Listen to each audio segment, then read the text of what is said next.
Hello, this is Lisa Russick with the podcast We Are All Psychic. Misty's not here today, but we have an amazing guest, and her name is Jen. And Jen, would you like to say hello?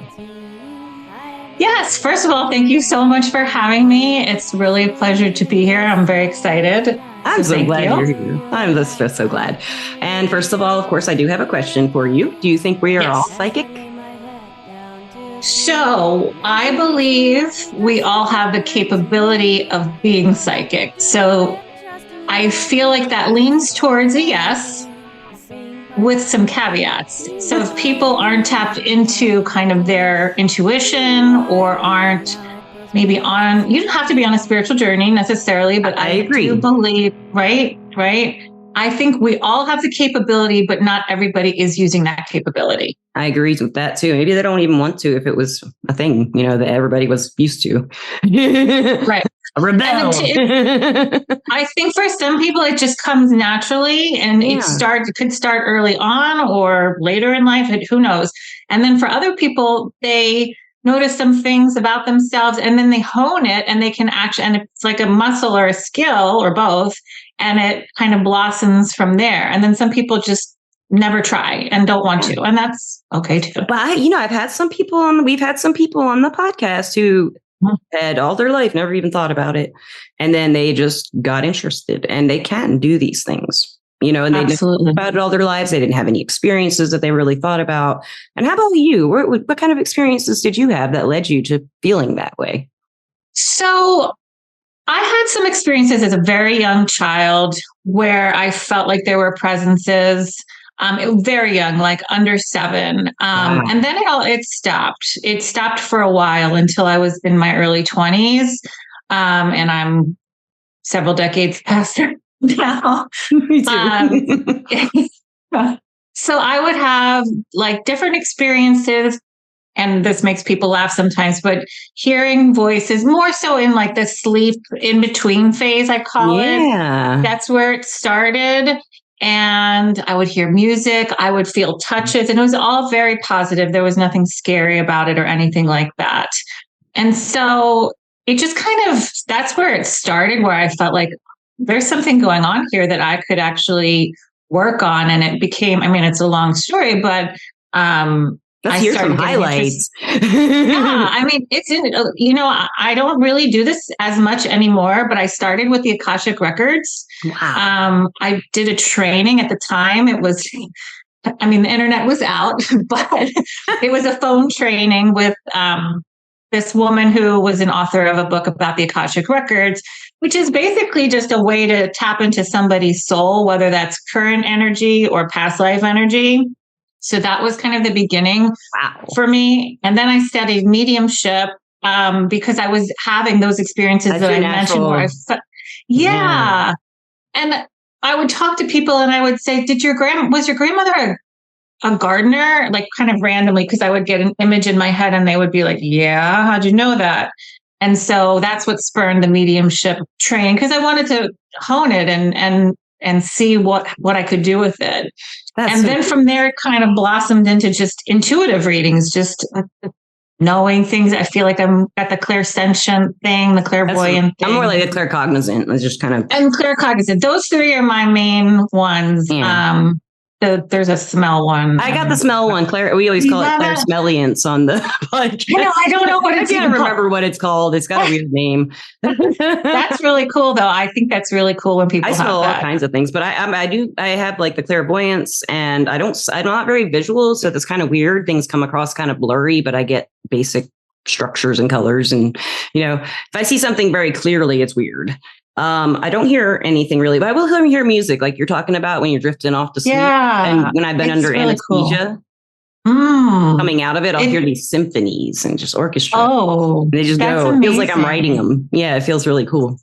I think when our brain's in that state, whether it's sleep or anesthesia, because obviously, that's a different state of being, our brains and our minds and our souls are open to other avenues. So I feel like that's really cool. I don't get like somebody telling me something necessarily. So it really, I lean more toward claircognizance, like a knowing. Yes, that's how it works for me. right? Like, but then I'll get like catchphrases here and there. Yes. And I won't see things like out in the real world, but I'll get it in my mind's eye. And like you said, it's blurry. It's not necessarily a sharp picture of something. Yeah. Or symbols. So if somebody's asking about their grandfather, this happened to me recently. I saw a cowboy hat and she's like, oh my God, he loved horses and blah, blah, blah, blah, blah. So things like that. Yeah, that's so cool. I have a question for you. Something you said piqued my interest. Yeah. You had said that, let me get it back. Come on, Lisa, rewind. It'll come back to me. But in the meantime, I want to let the listeners and watchers know this is a video podcast on Spotify. And Jen is here to talk to us about soul groups, soul bonds, all that kind of good stuff. And if any of you have listened to the first and second, I think mainly in the first season, Misty and I, maybe the second season, we talked about the book Journey of Souls a lot. And if you had listened to those podcasts, you'll know some of what we're talking about. So Jen, how would you like to introduce this topic to the listeners? We never really talked about it. We just talked about the book and the concepts in the book. So I feel like most of the clients that come to me, I will say, are asking about relationships. There are a lot of other topics, but a lot of them are about relationships, whether that's a love interest or a father or a friend, so any relationship. Yes. And so what I believe very strongly is that people that we feel connected to are a soul connection or a soul bond. I usually say soul connection. A lot of people say, I think he's my soulmate or this is my soulmate. And I do believe in that term too. I just kind of blanket it all under soul connection. Like that. So I believe that it's really about two things. It starts with you meet somebody. Let's say you meet somebody new, whether it's a friend or a potential, relationship partner, potential partner. And you feel something different than you do with other people. That is the weirdest, and it's happened all our lives. It's happened to me since Absolutely. the very first best friend. I knew, yes, I knew your her. best friend. Mm-hmm. I didn't know what I was like in first grade, second grade. And I was like, Diane, her name was, and I was just like, that's my friend. And we were like, she's still occasionally, and I'm 48, and we were met in first and second grade. So. I'm 49, so woo! I'm going to be 49 in a few months. I'm an April baby, so I am too. I'll be 50 in April. Are you Aries? No, I'm a Taurus. I'm April 30th. Okay, I'm early, April 7th. April 7th. And Misty, if she were here, she is April 11th. So we're all. So she's an Aries too. Yes. I have a lot of Taurus in my life. Anyway, I love Taurus. I love Aries. I love them all. I know. Well, you have to work differently with, I love Aries, so I've always meet an Aries and just love them. Never have not. That's so funny. Yeah. Big fan. They're number one for a reason, listeners. That's right. We go all over the place. I know I have a Scorpio moon and Sag rising. So my Scorpio moon, it takes me away from a lot of the Aries qualities that people don't typically love. So I'm grateful for that. But I love being an Aries. Don't get me wrong. Aries all day. I have met a lot of people with Scorpio moon, but I want to go back to our subject, who are psychic readers on this podcast. I know. I could just talk to you. I mean, we should have coffee on the internet and just do that sometime. Yeah. I love talking astrology too. So back to soul bond. So it's somebody that we'll feel connected to, drawn to. It can happen in childhood. It can happen any time in your life. And so what's interesting is that I brought up family members, and we're not necessarily soul connected to every person in our family. Usually our parents, or at least one parent or one sibling, usually not, but it's not a rule. I'm sure people, and there's so many, I'm sure, listeners out there who aren't connected to their mother, or they don't talk to their father, or, something has happened. And that doesn't necessarily mean soul connection or not, but the point is oftentimes family members don't have to be soul connections. They can. I agree. Right? Yeah. So then moving into more of those relationships, like partners and things like that. And I would bet you get a lot of clients like this as well, who are just like, I just feel so drawn to them. Yes. And I don't know why is what they say. Is it love? Yes. And they're like, I think so, but I don't know. I just don't know what this feeling is. That feeling. Right. Or I can't forget about them, even though I haven't talked to them in a year, or they're married. We haven't seen each other in 20 years. I still think about them every day. Stuff like that. Absolutely. Yeah. So that is the soul connection.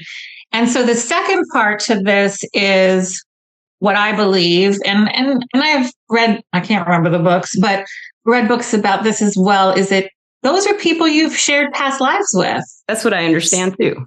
Yeah. Right. And I also believe that the strong, I mean, I don't want to say, I don't want to measure it. It's hard to measure the strength of a soul connection. But I do believe the stronger it feels, you've probably had more than one past life, or you've had a really intense past life with them. So yes, it just depends. But that is often the first thing that I see. I see like energy cords between people. Yeah, I've just started seeing those in the last few years. I never used to. Yeah. And that's one of those mind's eye things. Yes. And so when I see that, automatically I know that there's some kind of soul connection, and they don't go away. Now that doesn't mean you're going to live the rest of your life with that person. Like we're talking about, this could be somebody from high school, or this could be somebody who's married, but it still exists and it's a real thing. So I think people feel really validated when they hear that, because they're like, oh, there's a reason. Okay. There's something. Yes. It's not just me going crazy. Why I'm thinking about this person all the time, or, they keep coming up. The other piece of this is signs, right? Numbers. Things that remind you of them. Exactly. Initials, or you'll see their name everywhere. Or just like you said, things that remind you of them. And then you're like, well, why is this happening? And it's really just Spirit's way of saying, you are validated in knowing that this is a real connection. It doesn't, again, necessarily mean you're going to be with them for the rest of your life, but it means it is significant to kind of reassure people that, this is real. Yes. And something I learned from book Journey of Souls, Life Between Lives, like, I don't know if I told you this, but it's a book of transcripts about psychiatrist or past life regressionist psychologist named PhD. He did these regressions, past life regressions, but people started talking about life between lives, what they were doing, and in the book describe nothing. There's no real writing in the book except the transcripts. It's all transcripts, and they all describe pretty much the same thing. And he broke the chapters down into what they're describing as the same thing. So one of them is about soul groups, and the way they describe their experiences in these transcripts is that people are in soul groups. They can be 2, or they can be, 500, but usually they would say they'd be around 4 to 10 or something like that. And these souls all kind of do stuff together in different lives to learn and evolve their souls, is how they explained it in those transcripts. So definitely, I've met people where I'm just like, I know that person. I don't know what to do about it.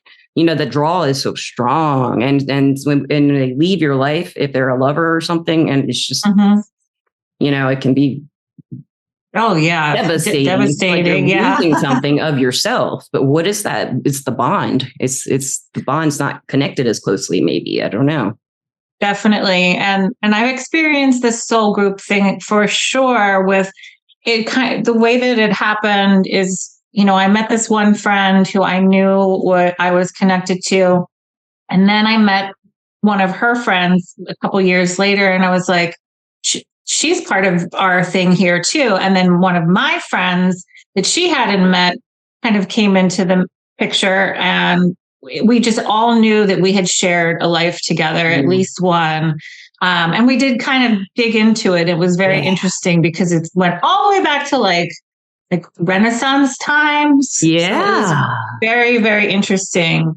I used to write them out by hand when I first started doing it. And now, I haven't done that in a while, but it was something that was really fun because it's kind of just free flowed, kind of like that channeling thing. Yeah, that's awesome. I have a hard time like just letting go and channeling unless it's one of my guides talking.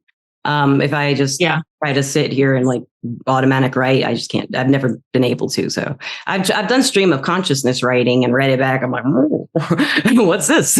Balloon flower in the garden, and the man walked down the street with the car and the dog. You know, so what? I wonder if there could be themes in there too, even if it's stream of consciousness. I did read them back, and I did see themes like a year later. Yeah. But at the time, I was like, interesting. We'll see, you know. But interesting. Yeah. I haven't done automatic writing in a while. It's been a while, but it's a good reminder to try it again, because I don't know. We'll see what would come out. Yes, I'll remind you in the description of the podcast. I'll put in big letters, Jen, automatic write. It's great for clients. It used to be great for clients. Yes.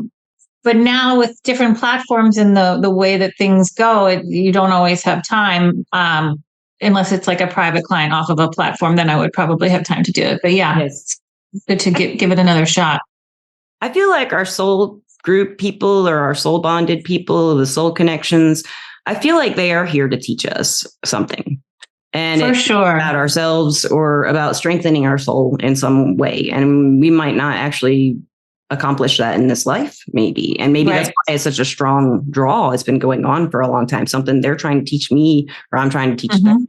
And I think it's like when it's challenging and it's painful, I think that it's a self-esteem thing they're trying to teach you, you know? For sure. And I've experienced with a friend who definitely was a soul connection, but was also very toxic.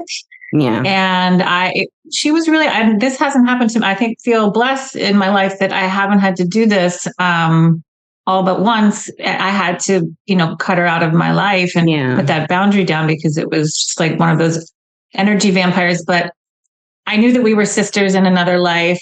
And I knew that this happened in this lifetime to teach me that, sometimes you have to put these boundaries down, because it affects us too much. It's not fair to me to just get drained. Then I'm just hurting myself, and nothing. She's not changing and learning. Yeah. Right. And hopefully she learned something too. I have no idea, but she did. I'm sure she learned that she shouldn't need someone so much. It sounds like she was very needy. And she needed your energy, and she wanted your healing, and she couldn't just ask for it and get it when you were able to, and felt generous with it. Because we have to conserve our energy. All of us do. Yeah. And generously, not too generously give it out, because we can just everybody can be depleted. If you go to the mall, for example, listeners, and there's all the people around you, or you go to a concert and it's overstimulating sometimes, you just got to get energy out. And especially as an empath, and I feel like, you asked, are we all psychic? And then there's that related to being an empath, definitely, which is understanding and feel, not just understanding, but kind of picking up on and feeling another person's emotions. And I know that most of the people who are actively practicing, with their intuition or their psychic skills, are empaths as well. And so a concert for me is very, I love music and I love concerts, but it is very draining. It's very draining. Yes. Unless I'm dancing and I'm projecting a lot of, then projecting energy. Because I think empaths project just as much as we're capable of projecting energy, as much as we are. That's very true. And when I dance, I'll just shake it all out around me, and the good energy will come out, but they're exhausting that way too. Because then physically I'm wiped. But my soul feels great. But you had a lot of fun, no matter what. But if I were going to see a symphony or something like that, just sitting and listening, it would be draining in the other way. I think the energies and the, because I wouldn't be able to move with the music. I'd probably still be right. But yeah. I mean, I've consciously, done some protection meditations, just, I do the bubble, surrounding myself in a bubble of white light or pink light or something of that nature. And just, do a little, say a little prayer and please protect me from other people's energy. And get it out of mine if it's bad. Ricochet. Guides, God, angels, just get it out. Yeah, because you don't always And know. when I forget to do that, I do feel a difference. And it's something, it's a little dark topic, but some people believe, and I kind of think this, sometimes there's a soul bond between like a victim and a bad person. Let's put it that way.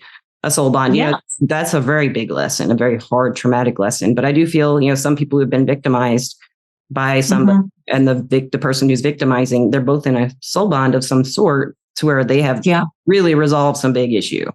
Both of them. Right. I would say like the victim, I don't know, there's different for everybody, Yes. But they can't stop thinking about their abuser sometimes all their life, or they can't let it go. And that person stays in their mind, not because they abused them, but because of that soul bond, and it's not resolved yet. And maybe absolutely or something. So I think that happens to a lot of people.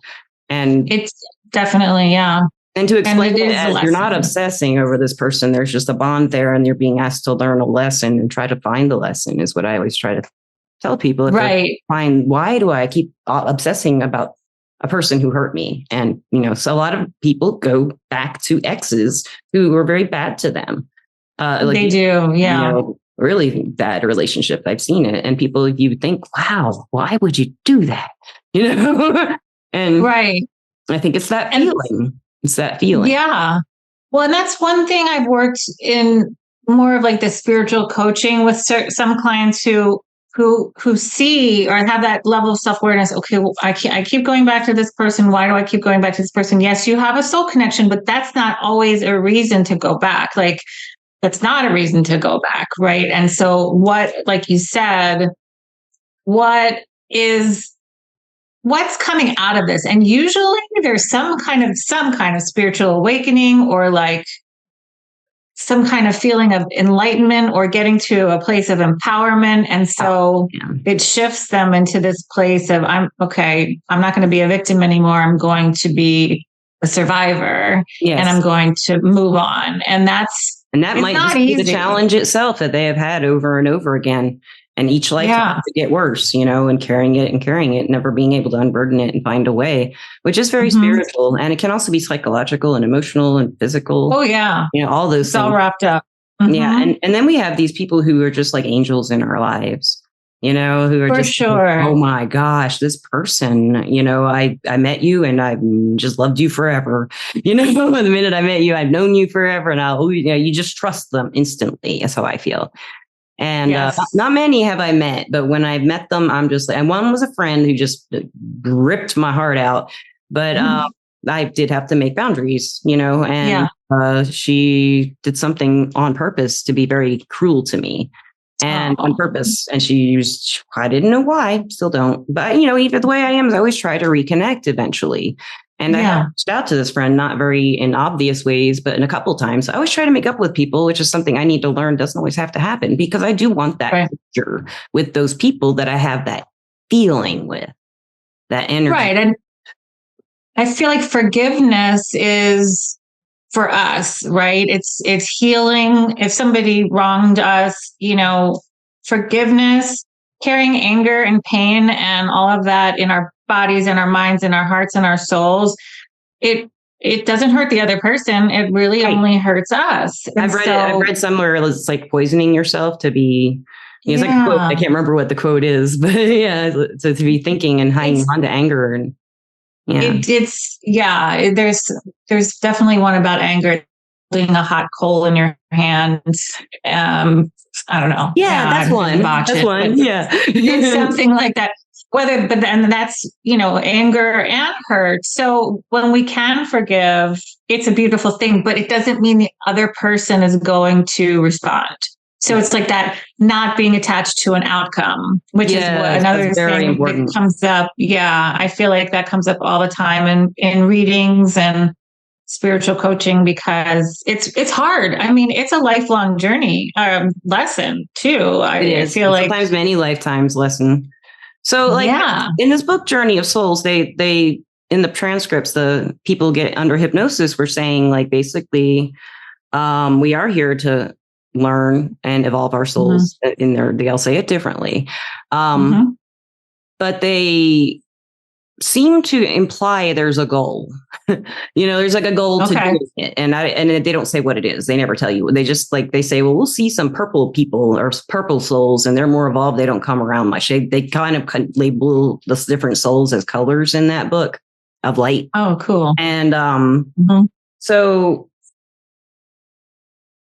in that case, like,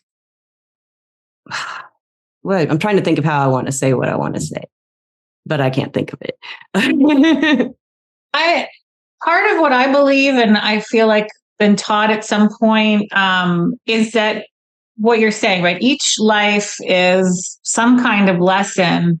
And I feel like our soul is evolving, right? Yeah. So it's kind of not that there's like bad souls and great souls. It's not like that. It's the more lives you had, the more lessons you had, and your soul just evolves. And so maybe you don't need to come back into, onto Earth necessarily for another life, because your soul, like maybe the Dalai Lama isn't going to come back because he's already, he did uber evolved. I don't know, but something like that, like an evolution. Yeah, it is. And they, I don't know if you know about the Ascended Masters. Have you ever read or studied? Yeah, we got to talk about them if we're talking about soul bonds. They're the people who reach the goal. Supposedly. Yes. The listeners and watchers, they would be ones who evolved their souls to the point to where they don't have to incarnate anymore. And they come in spirit form. Maybe they will incarnate and help the society and culture. Can I tell you a cool thing, a very interesting thing about Ascended Masters? Oh, please do. Are you familiar with like rainbow children, indigo children? Oh, yeah. Star seeds and yeah. Okay, so my son, he's 11. He's on the autism spectrum. He's it's on the mild side, but autistic for sure. And when I was pregnant with him, I saw very clearly in some kind of vision. It was during sleep, so it wasn't like out in broad daylight. What I believed to be the Ascended Masters in this circle, with their hands all in the middle, shooting light into the center of this circle. And I was like, they're creating his soul. And I have read and felt strongly that rainbow children are new souls with Ascended Masters wisdom. So, and a lot of, how this autistic spectrum thing has kind of become more in our awareness in the last 10, 20 years. And there's a lot. It's not that there's probably more autistic people or children, but we know more about what it is. Now. There's awareness. Right. Right. And they have different ways of thinking. They're much more sensitive often. Not every kid and person is different, but I see it in him. Like I felt it so strongly before he was even born that he was going to be different, unique, and sensitive, and just I feel like he's gifted in ways that I will love. Can't wait till they unfold. So anyway, I bet. But it was a very cool experience. He's 11. Oh my gosh! Wow. So I read this really interesting article about autism that said they tested rats or mice or something, of course, to find this out, but they discovered that autistic mice, and I think it translates to autistic people, they can remember things from the time they were born, like early childhood, baby times. And I think that's very, very cool. It's very interesting. They showed like how they got the mice to do that, they genetically or whatever, they messed with them. But I just found that very interesting that they can remember so vividly those things, like even being in the wombs is like the way they were projecting, and early childhood formations. And so that's one possibility why they seem different, because they can remember all that stuff. Like that's real. That comes. They're working, and this we know for sure, like they're working with different parts of their brain than we are. Yeah. Or they have different strengths in their brain than we do, and maybe some, challenges in other parts of their brain. But yeah, my son, he can tell me what day of the week it was on, December 4th, 2016. And he's like, Yeah. it was Wednesday. I'm like, what? I mean, and I don't know that it was Wednesday. That's an example. Yeah. Where he's like, we went to Knott's Berry Farm for the first time on, January 19th, 2019. And I'm like, okay. Wow, that's so cool. And So that's another different thing, memorization, Yeah, and some people have said on the podcast, we had a couple of guests say they think that people who like savants or people who can just get that information, they're saying maybe they're in touch with the Akashic records all the time, that kind of in between stage. And I totally believe that. They just get the information. There you go. They don't know any different. They don't know what they're doing that we don't know what they're doing. And they don't, they might know, we don't. No, it's true. And it's really, that's, I think, what's coming out more and more is trying to understand how their minds work, because it's so fascinating and different than neurotypical people. Bond. I'm sure you feel like he's a soul bond. I can see in your smile. Oh, yeah, for sure. I mean, the funny thing is he is a new soul. I believe he is a new soul, but you can still have a soul bond with a new soul is what I believe it means. Yeah. Yeah. You have to get that's somewhere. How it starts. Yeah. Has to start somewhere. That is so cool. Oh, you're like his first mother ever. And it's like, oh my gosh. I feel lucky he picked me. Yeah. And my cousin has 2 autistic children, and I have another friend who has an autistic child, and they found so much purpose in helping their children is what I've seen. Oh yeah. It changed my life. It taught me patience. That was one Aries quality that I had and probably still have, was a lack of patience. And when he was younger, things were a lot more challenging. As he's gotten like 6 and above, he's really developed in a way where there's not a lot of issues. But he's been my greatest teacher, and in being a mother for the first time. Yeah. So there's a lot there. Oh my gosh, that's some soul bond heavy stuff that you can go deep with. Yeah, like I know. Where, let so much like this about him and understand and stuff like that. That is just amazing. Have you ever talked with him about that kind of stuff that you may be? Not yet. He talks all the time, but his speech is still delayed in a way where he can have conversations, but the level of complex thinking is not there.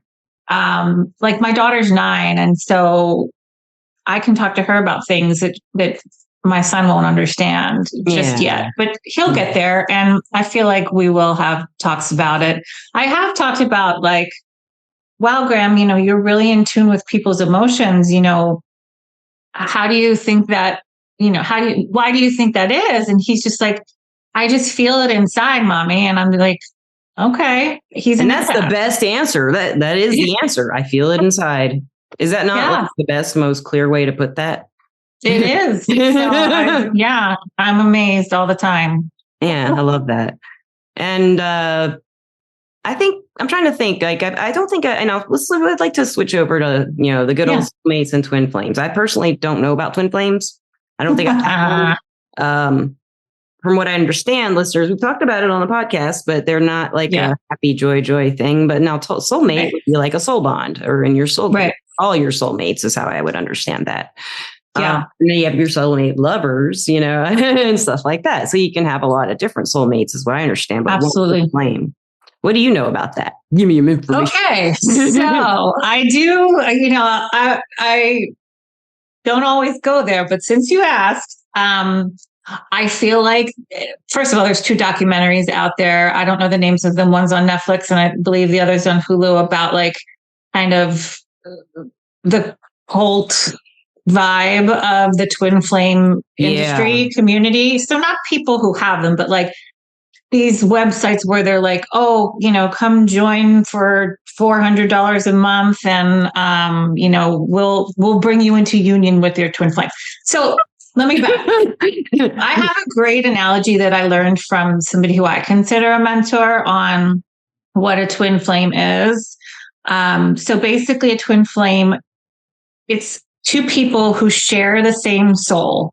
So they literally share the same soul. So if you think about pitcher of water being one soul, but then poured into two different glasses, then you have your twin flame. Okay. The purpose of a twin flame has nothing to do with being with that person and everything to do with your own spiritual awakening, because it is usually some kind of tumultuous journey.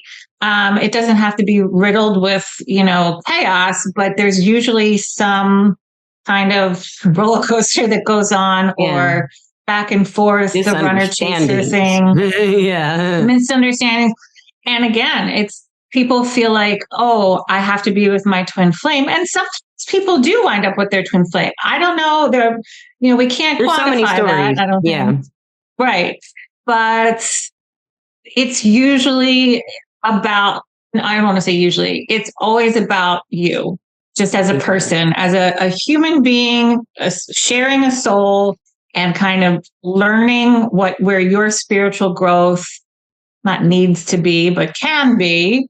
And that if you focus on yourself and not obsess about this other person, which often happens, you're going to find that inner peace that you need to, reach your higher self and be your best self. I mean, it's not, like, oh, I'm going to be my best self. Because if you're the same soul, what are you? What else are you working on but yourself? Right. Yeah. And that's I think the issue out there that gets kind of, I don't want to say just overdone, is like that it's about being in union with your twin flame. And that'll be the love you've always wanted, and you'll be happy after. And that's, I don't know about that. Seems kind of unethical. Yeah. It's really, I think from, I've been doing this a while, and I'm sure you have too. And it's very rare. People think that this person is their twin flame, but really it's just a toxic kind of karmic.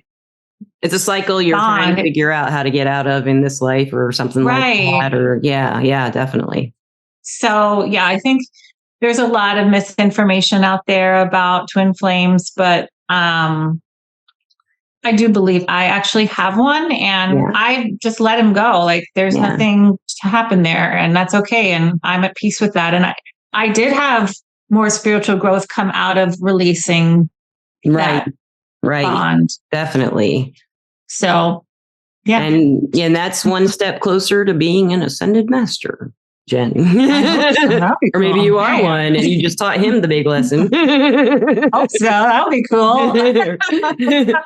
I guess at this point, I would like to thank our sponsor, Everclear. We've been talking forever. I feel like I could just sit here and just go on and on and on. I'm like that with a lot of guests, but you in particular, you're really easy to talk with. Thank you. Really, you are too. It's so comfortable, comfortable and joyful energy. But Everclear is our sponsor. Thank you. Everclear.com. It's also an application, an app in the phones and the tablets and all that. And you can get advice from psychics and empaths to get the clarity you need to create the life you deserve. And Jen, you are an advisor on Everclear, correct? I am. I'm under Gen Y. So I think if you do everclear.com/Gen Y, then you get to be a preferred client, and you get some free minutes. Yeah. And I'll put her info in the description, listeners. That would be great. I also have my own website, SouLiving.org. I've gone by SouLiving has been my kind of handle on other platforms. It's one L, SOULIVING. I love it. Yeah. I'll put that in the description. SouLiving.org. Yeah, if people want, because there's other options. I do, again, spiritual coaching, or they don't let us do mediumship on Everclear, so I offer mediumship on my website. Yeah, absolutely, mediumship, all the things, and there's like a ton of different price points, so there's really affordable options. So it's really cool. I know that's an issue these days. and I'm an Everclear advisor as well, under the name Lisa P, Leesa P, and right now, I'm just going to plug the Psychic School for a second. We have created this app. I don't know if you know about it, Jen, but I created an app from the podcast, and it's on Google Play Store and Apple Store now. And listeners, if you've been paying attention to the progress with the Psychic School, we fixed the classroom. So now we just have to test it, and then we can schedule classes. Probably I'll be scheduling a few like with actual dates and times that you can sign up for in the next few days. And we'll have some free meditations being posted in the meditation section too of the app. And lastly, Jen, do you have any advice maybe for anyone who has that feeling and maybe they just listen to this podcast like, wow, could this be the soul bond? Could this be a soulmate? Could this be a twin flame? How would you, what advice would you give them into delving deeper into this inside themselves to find the answers to that? My go-to with most everyone in my, the clients that come to me is meditation, because when we quiet, it's not easy. And some people hear the word meditation and they groan, but it could be for 5 minutes. It really can.